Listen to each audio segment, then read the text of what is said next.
Zero न्यूजच्या बातमीपत्रामध्ये आपलं सर्वांचं स्वागत. मलाला बालभवनमध्ये 77वा प्रजासत्ताक दिन उत्साहात साजरा.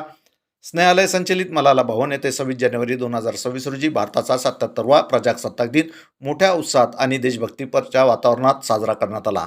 या कार्यक्रमासाठी पत्रकार फरहान सर, अमन फाउंडेशनचे अध्यक्ष अन्सार सय्यद व सदस्य किरण कांबळे, सलीम शेख, जिया सय्यद, काशिफ शेख, ज्येष्ठ नागरिक व निवृत्त पोलीस अधिकारी नज्जुबाई शेख, आयशा शेख, आमरीन शेख, नाझिया शेख तसेच जबीन शेख आशा वर्कर हे प्रमुख पाहुणे म्हणून उपस्थित होते.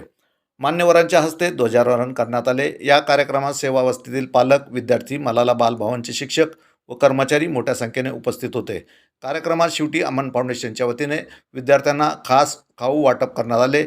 या उपक्रमामध्ये विद्यार्थ्यांच्या चेहऱ्यावर आनंद आणि उत्साह स्पष्टपणे दिसून आला. कार्यक्रम यशस्वी पार पाडण्यासाठी राजू पांढरे सर, यास्मिन शेख, उमेद प्रकल्प समन्वयक, रजिया दफेदार, जबीन शेख, मैजबीन शेख, साबिया शेख, समरीन सय्यद तसेच सेवा वस्तीतील पालकांचे मुलांचे सहकार्य लाभले.